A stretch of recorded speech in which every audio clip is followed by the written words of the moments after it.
Joey is the key holder to everything Stony. A lot of what I know has also been kind of handed to me through Marty Holcomb. He really should get a lot of credit for the things that I know about Stony, because I don't think Marty gets enough. All due respect, I mean, credit, man. He's a great guy. At that point I was drawing the designs and making stencils because I was busy, so I was cutting down on time. And he's like, all right, tattoo it on my leg. So in 23 years in that town, I've had 3 jobs in tattoo shops, and I happen to now own all 3.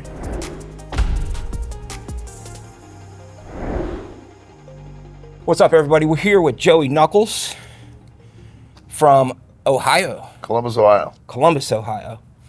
And today, we're going to talk a little bit about Joey, and then we're going to talk a little bit about Stoney St. Clair, because Joey is the key holder to everything Stony, for the most part. Yeah.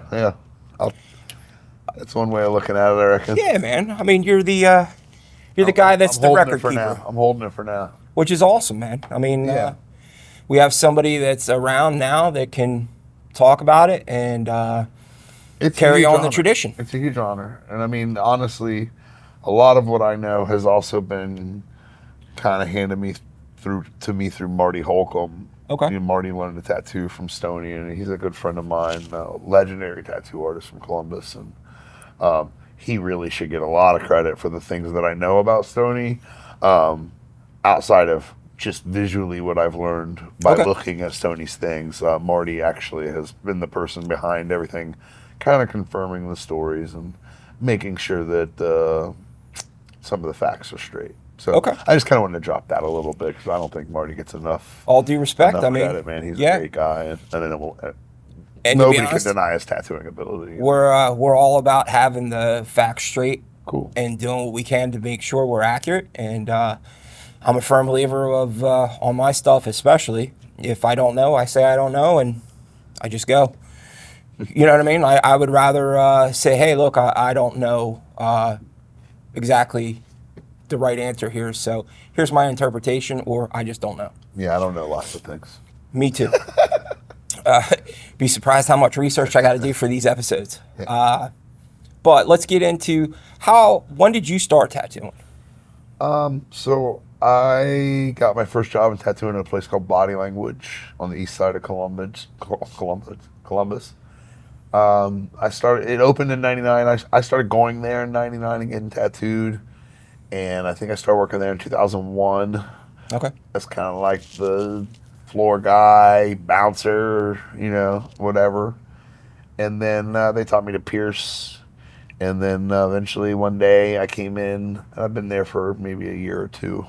And they had a little rose. They were like, "Oh, draw one of the Sailor Jerry roses." And I drew a Sailor Jerry rose. And at that point I was drawing the designs and making stencils because I was busy. So I was cutting down on time. And I would go to bring the guy the stencil, and he's sitting in the chair and has his leg shaved. And you're like, what? And he's like, all right, tattoo it on my leg.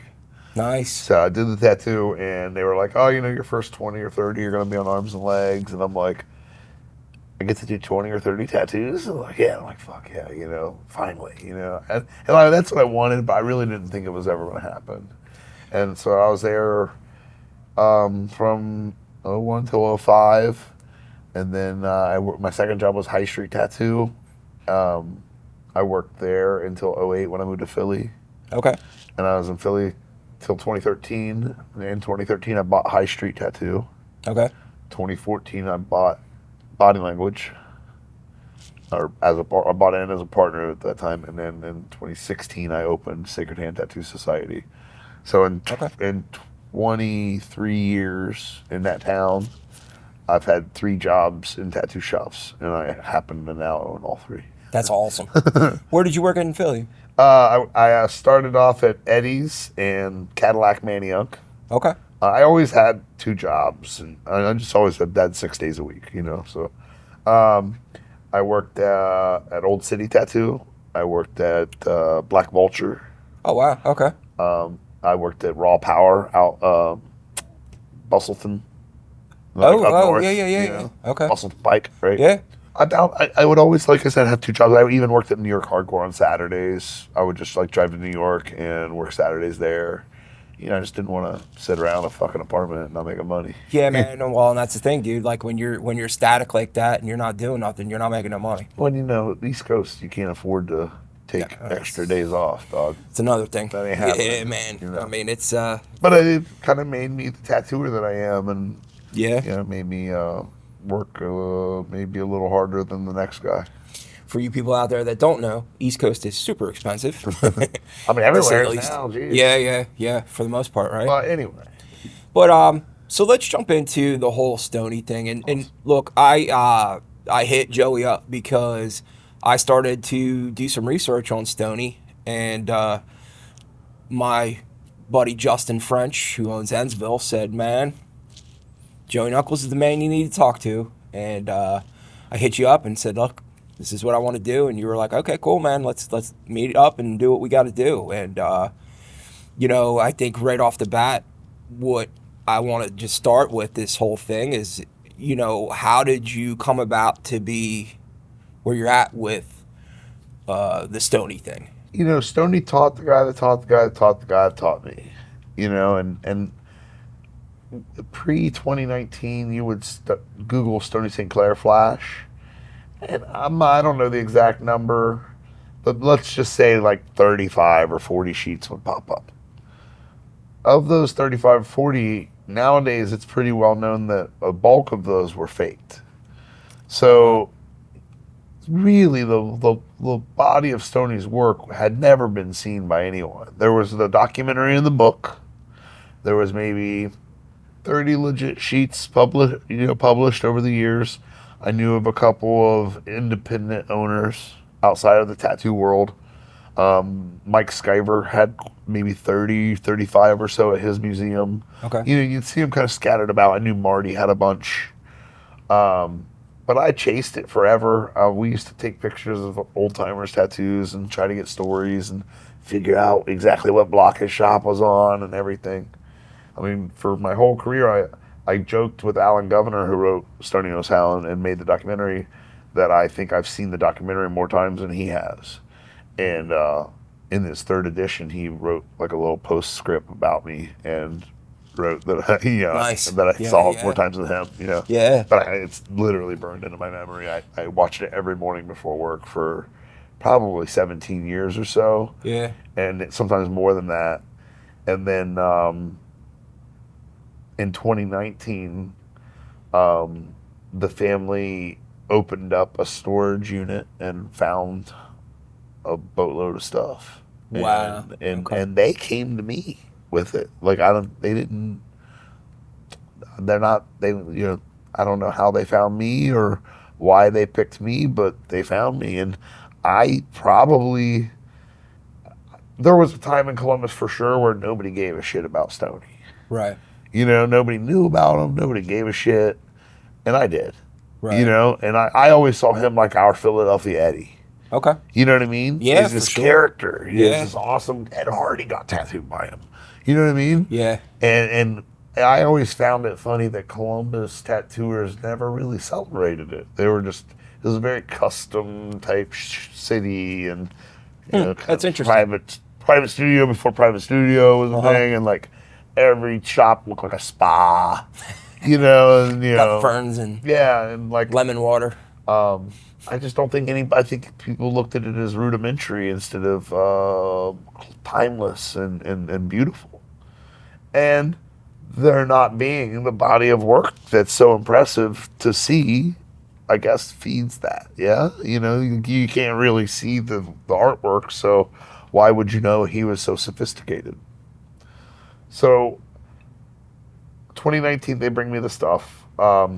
I accumulated everything kind of slowly over the span of the next year and a half. And I mean, I've got all the flash that basically they had, and I got a bunch of machines and his pigments and tools and things like this. Like, a bunch of kind of junk to most everybody else. But to me, it's like gold. I'm sniffing the Lysol bottle, open a Lysol. Oh, that's what Stoney shop smelled like, But, dude, Go ahead. That's, to me, is like I could see you being like amped. Oh yeah, when Jimmy at Lucky showed me the Sailor Jerry purple, some of it on the outside of the jar got on my finger, and I did a gummy of it. Nice. So I acquired all the stuff, and I knew instantly that I was not going to hoard the information. Some people will keep stuff and never show it to anyone. I don't know if that maybe raises the value of it because of its rarity or what. I personally don't know. But I knew that what I wanted to do was show everybody what I found. Okay. So I teamed up with Royal Arts, Rich T from the Ohio Tattoo Museum, and Dana Brunson kind of pushed me their way. And they published the book, and they did a wonderful job. We decided to split it between the Tampa years in the 60s and the Columbus years in the 70s. I think we published 250 sheets between the two books and a book of stencils. Okay. Look, Hanky Panky told me it's one of the most important tattoo books he's seen in forever. That's saying something, man. You know what I mean? It really set me back. The dude had the World Tattoo Museum at one point. Well, I mean, it's just, there's nobody that has been there and done that more. Right. That's amazing, man. And then since then, I've kind of even decided to share it more by kind of trading off with other collectors. Okay. Like if, so-and-so collects this guy, I'll trade you a Stoney for one of those, or, this way I've been able to kind of widen my collection while still keeping like a lot of the Stoney stuff intact right. to make like a thing to come to Columbus to see. But again, the whole hoarding aspect of keeping it all never really appealed to me. I wanted to get it all in the possession of tattooing. Right. Not some art collector, not some rich person. Yep. Tattooing. And then I got it. I'll sell it to cool people. I'll vet them. I'll check them out. I'll distribute it. I'm not gonna. I don't know. I'm just not gonna hoard it. Yeah. For myself, especially when I could widen my collection of other artists that I'd like to have art by. I know that I had a conversation one time with Jesse Martinac, and my buddy was with me, and he was trying to buy some sheets off of Jesse. And he was the same way, where he was like, he wanted to make sure he knew who you were first. Yeah. Because at first, I guess when he was starting to sell some of those sheets, he realized that those people were just rich people. And then next thing you know, they were like chucking them on eBay or something. And he was like, that's just disrespectful. There's a couple even that's kind of, I thought seemed cool that, less than admirable motivations behind it. Yeah. But that's too ugly to talk about. What year did Stoney die? 1980, December 3rd. Okay. He's buried in Princeton, West Virginia. I actually stopped at his grave on my way to Salem to do my guest spot on my way here.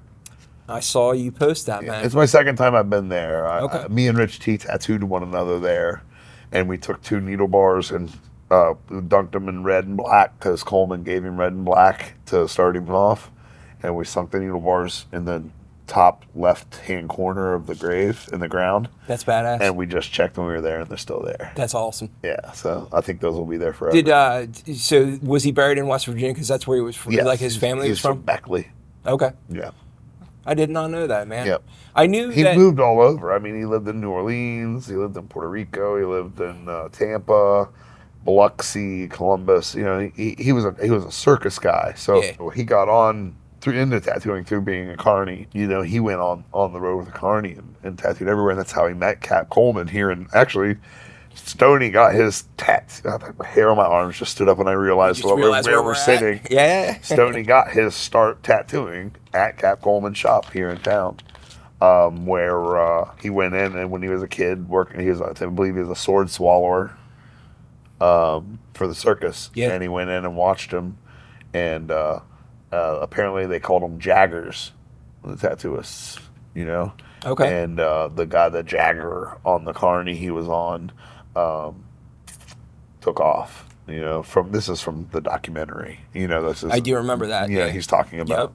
So and then he became the Jagger. But he said stop at Coleman shop, and Coleman he drew an eagle or something like that, I believe it was. And Coleman noticed how well he did it and was like, here's some designs and Yeah. here's some black and red and here's some needles.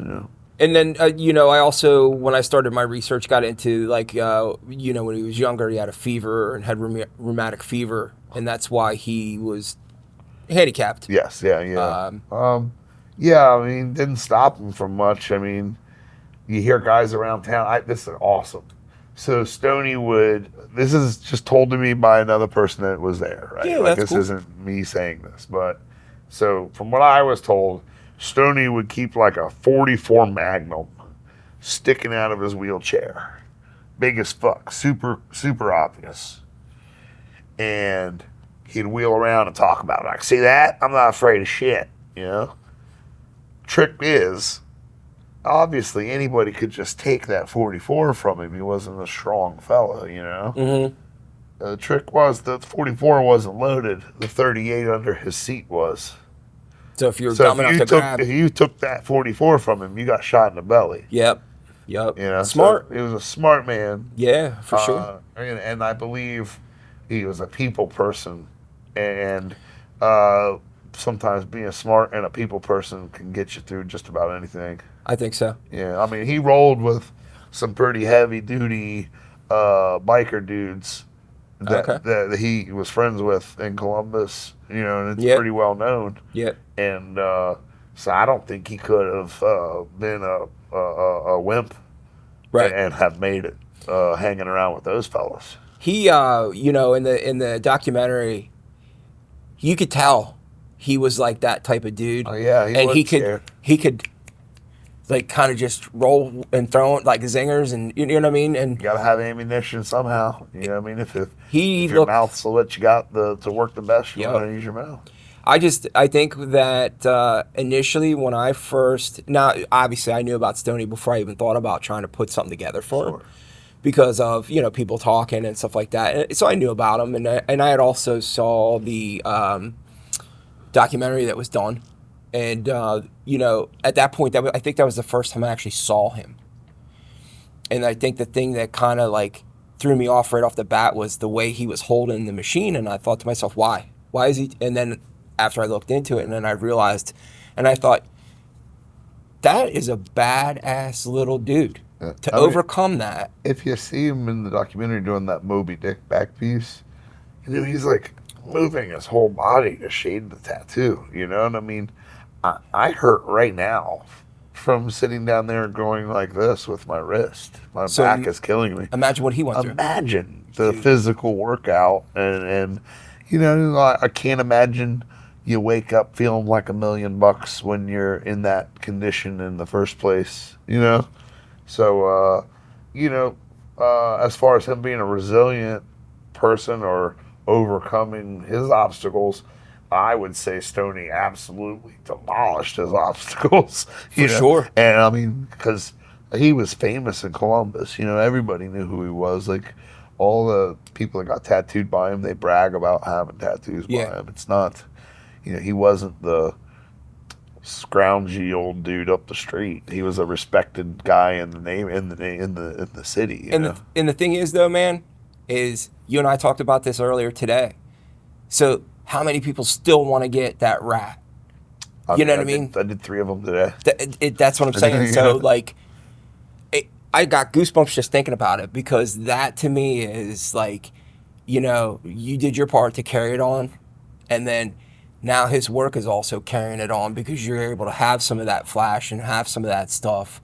It does hark back to that feeling that I had that no one had any civic pride in tattooing in Columbus when I was a kid. Yeah. And like now I go to the bank and the lady at the bank's like, hey, you're that guy that does the rats, right? And I'm like, yeah. She's like, do you just do this on tattoo artists, or can anybody get one? I'm like, baby, come on down, You got money. Yeah, I mean, it's a townie tattoo now. And of course, tattooers are collecting it because God came to Columbus and had one of his apostles fucking tattoo it on him. Yeah, yeah. So, and it's for some stroke of luck, genius, and total tattoo magic, it was caught on film. You know, like think about that. Think about that. Yeah. There weren't documentaries being made about tattooing No, in right? That was like 1978. probably one of the Alan earliest. Governor was doing a college project. Yeah. You know, he knew Les Blank. Les Blank knew Warner Herzog. They got tattooed by Hardy. Hardy came out to Columbus to meet Stoney. You know, So do you think that those guys turned around and told Hardy about Stoney? I don't know how any of that happened. I would just guess. You know, I know that Yeah. you know the Hardy ran with intellectual types at that time, and those cats are intellectual. I've spoken with Alan Governor on the phone, and he's certainly an intellectual. Yeah. So it wouldn't surprise me at all. You know, I know Alan Governor says in Tattoo Uprising, his follow up to Stoney Knows How. He says that he would always try to bring up young tattooers to Stoney, and Stoney would be like, fuck that guy, you know. And he said Ed Hardy, and Stoney perked up and was like, Ed Hardy is a prince. Mm. And so apparently Stoney loved Ed Hardy. Okay. And then, in Tattoo Uprising also, you see Hardy tattooing, I believe, Les Blank, the videographer, who's a really famous videographer, in a backyard in Columbus off of a little kit that you don't see in Stony St. I do remember that. Yeah. I couldn't guess either way, but, Stoney was aware of Hardy.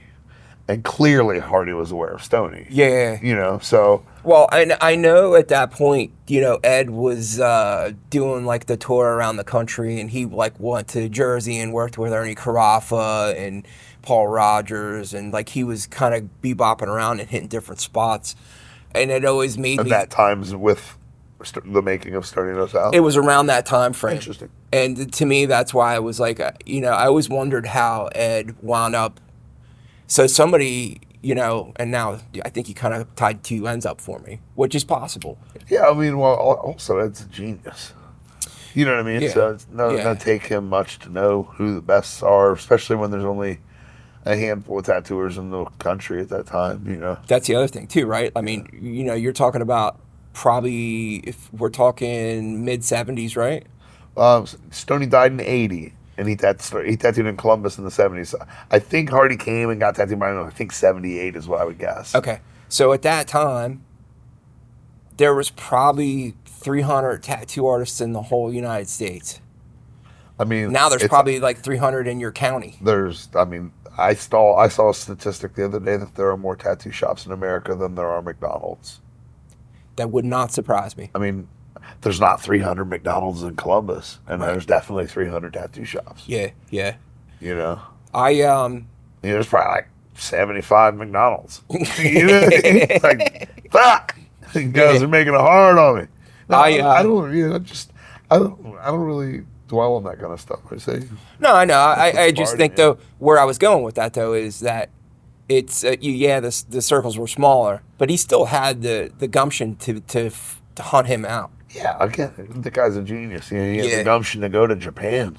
Yeah, so Yeah. But I mean, Stoney was also, like Hanky Panky said, a worldwide curiosity. You know, he was somebody, not only a tattoo master, but a tattoo master who overcame huge obstacles. Yeah. And he tattooed from 1928 until 1980. 52 years tattooing in a wheelchair. Yeah. You know, that's what's that in able-bodied years? Yeah. Like 1 million? I didn't even think about that. You know? That is a long time. I just think that, to me, you know, initially I think that the handicap thing was my first impression. And then as I got more into it and listened to him talk and the way he, you know, was joking around and it just, Yeah, his character. yeah, dude, like that's what, now when I think of it, I think of that. Yeah, I mean, I've literally, I say stuff from the documentary to people at the tattoo shop every day. Like I'll tell them I put 2 dashes of comeback in the ink. That way they come back. I tell everybody after they get their Columbus rat that they don't make those kind of rats in San Francisco. Yeah. Whether they get the joke or not, I fucking say it every time.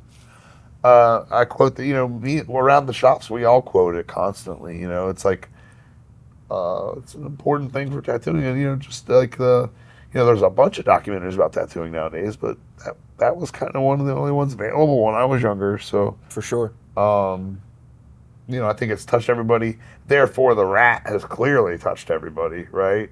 And then now, like I say, somehow I'm the guy everybody's, and then I've had 10 people come by and show me rats they got to do, or show me rats on their flash they're painting. And Yeah. I'm like, fuck yeah, dude. Like, that's, I do think, that's what every artist's goal is to have influenced future generations. So I don't want to speak for Sony and say that would make him happy or something. I don't know that. But, It's a pretty good guess, though. as an artist, I would assume you would want to be held in a high regard, Right. later on. Do you think at this point now where before, maybe like not a lot of people in Columbus area, recognize them as much? Do you think it is better now?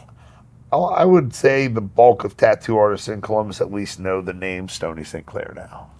I even ones that I don't like, that ain't no good. I'm not just joking, but even people that maybe aren't super into it, I think that they at least know the name now.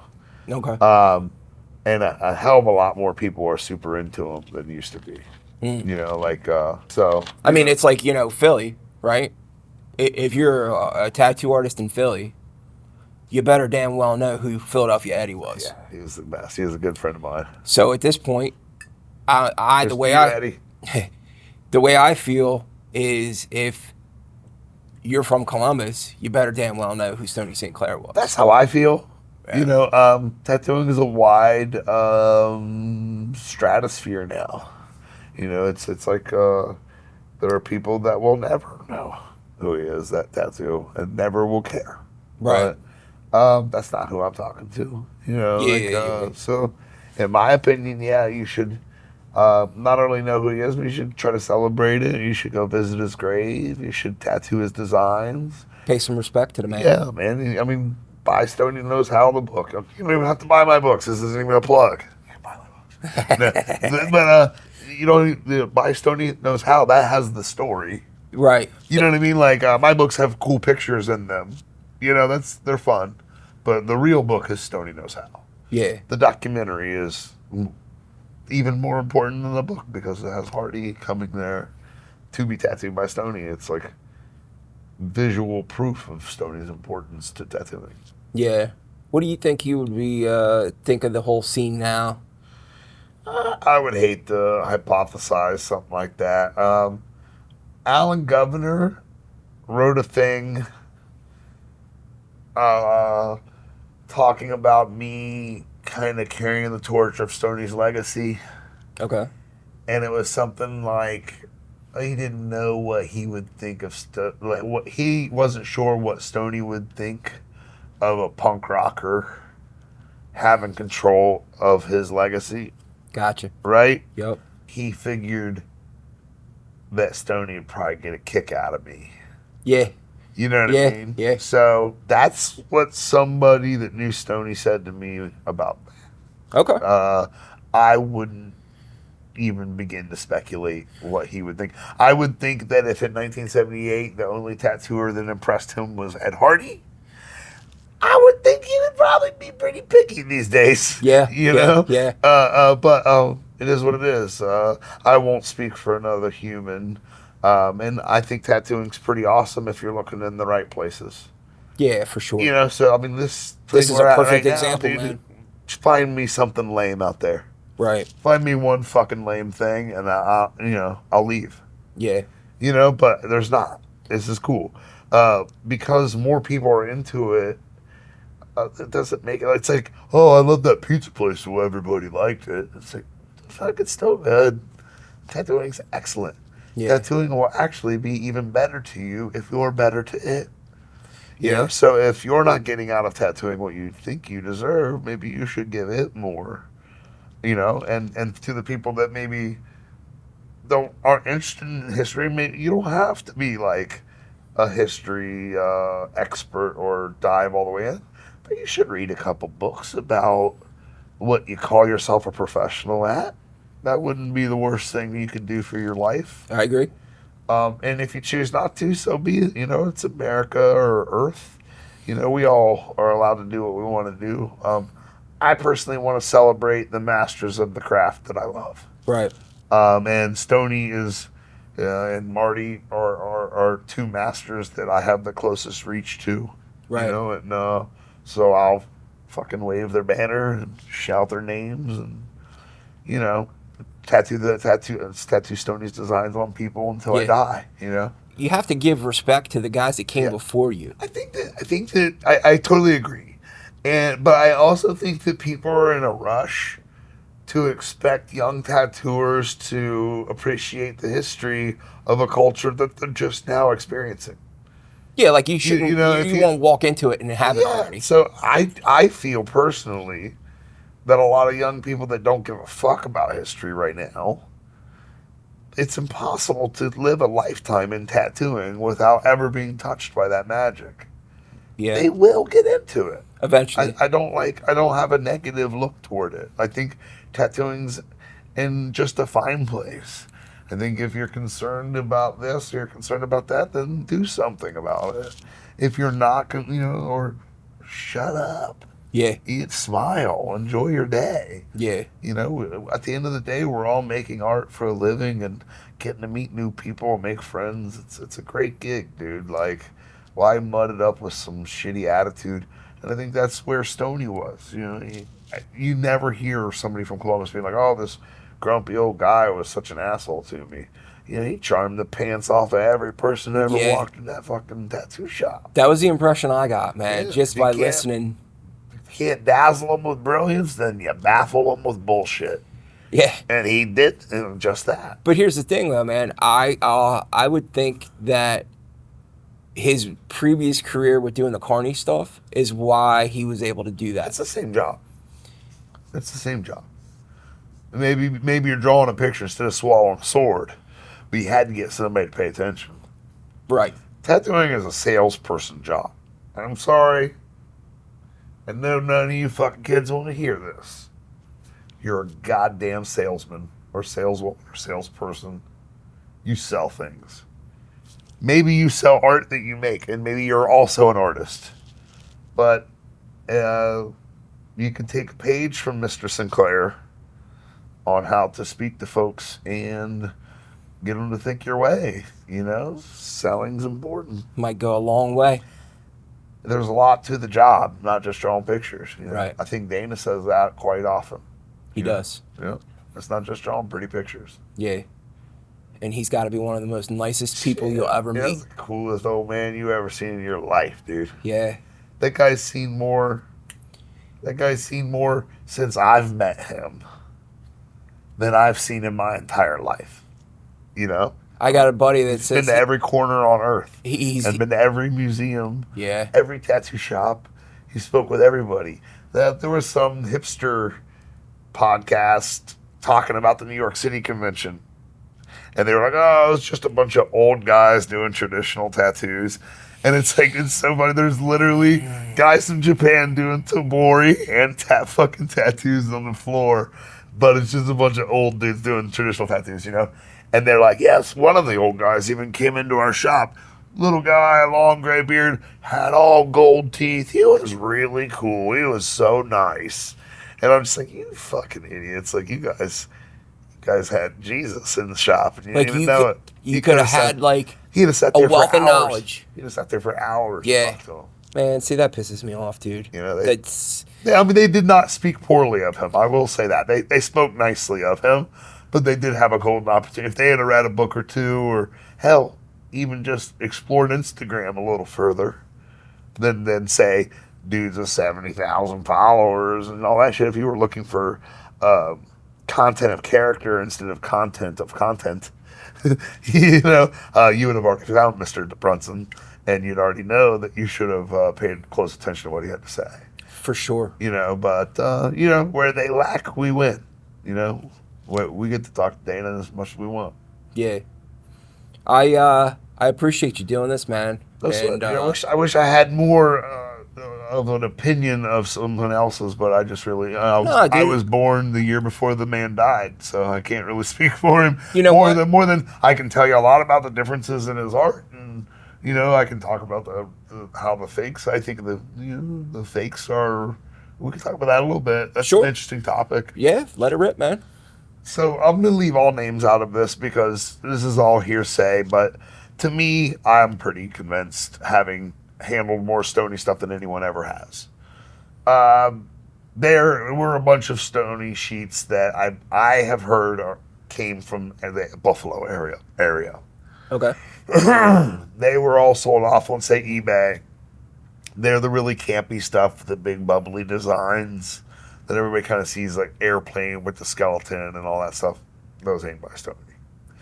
Everybody would say those are his 70s stuff, and he got really weird. And, we've seen his 70s stuff now, and it's clearly done by a different hand. The designs aren't the same side, nothing's the same. The really dead giveaway is that Stoney would date and locate every page, and none of those have date and location on them. Oh, man. And all of Stoney's sheets had cockroach shit all over the back of them. His shop was, an old, Dirty shop. crappy building, you know what I mean? And so there was cockroach crap all over the back of all of his sheets. And those ones are pristine. All of his sheets had been hung by the corners with tacks 1,000 times. A million holes in them. No holes in those. I have two. I own two of the fakes that I bought years ago. Now, do you think he did it, whoever the person is, did it, thinking that stuff would never come and see the day of light? I just think somebody was looking for a quick buck. And then I think the fact that his stuff was lost made it easy to fake. Yeah, because who was going to say any different? And so after Stoney died, there was an art show in Columbus where they showed a bunch of his work. And I believe someone made a ton of Xeroxes of the sheets and was giving them out as like, oh, here, well, thanks for coming out. Check these out, because, there was no monetary value on it. I've heard they were selling original sheets at that thing for like $50 a pop,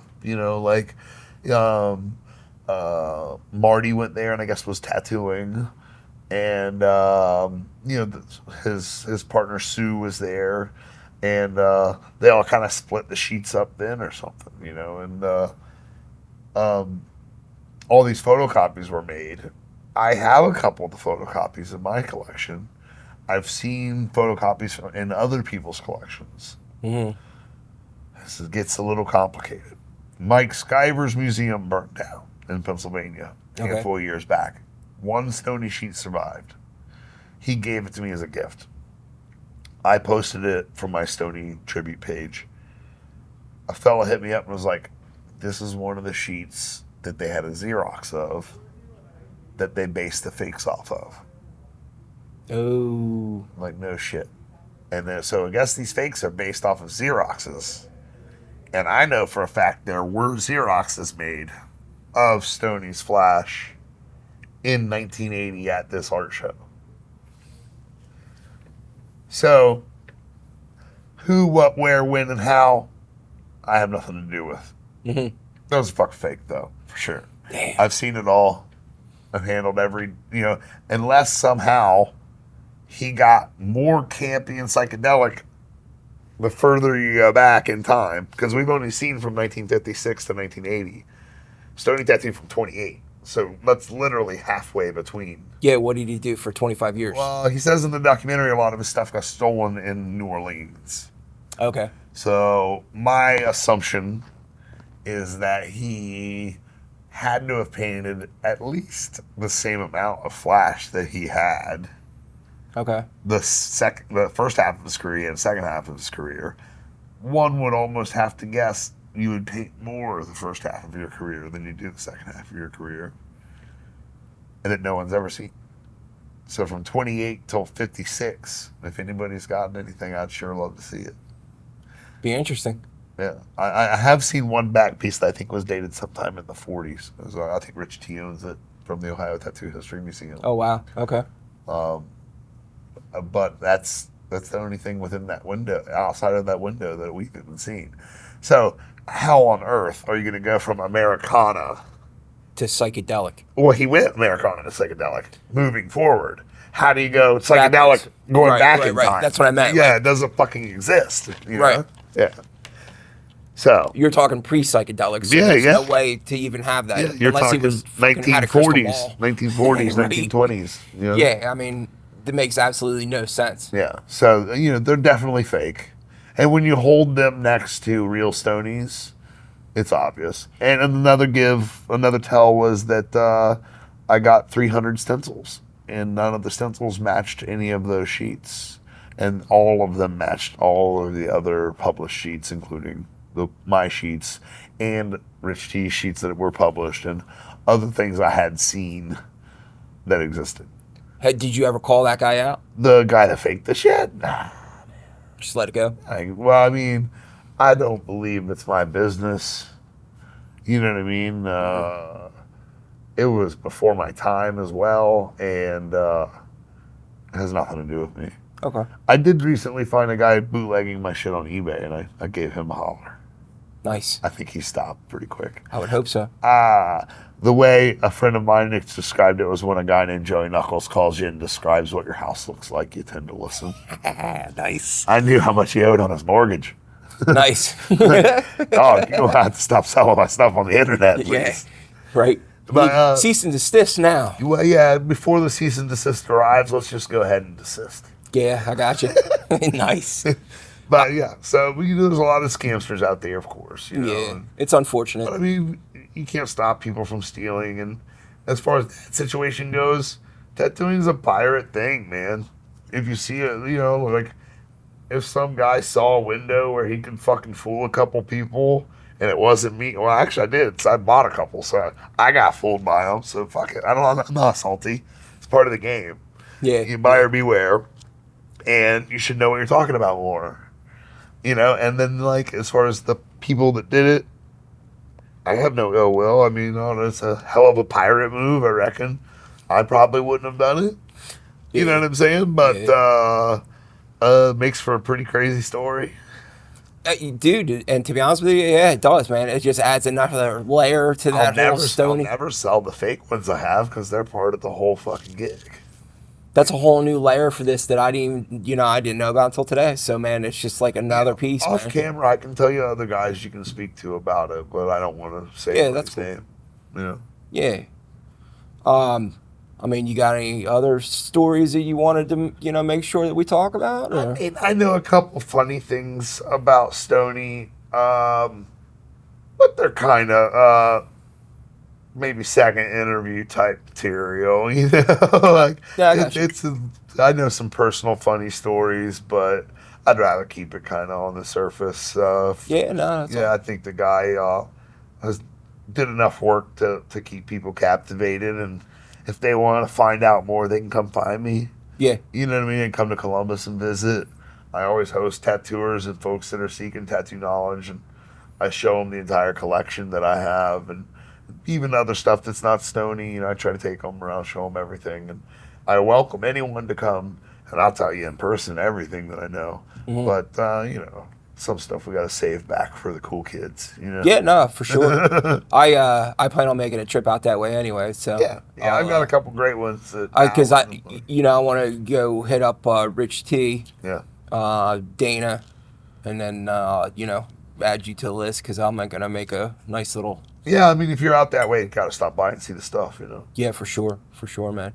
All right, dude, I appreciate it, Thanks, man. Thank you so nice much. Talking to you. I know that you had a crazy busy day, and me and you've been trying to set this up. And I just hope there's not a line of people waiting for me when I go back down. I just want to start drinking. Nah. Thanks, man.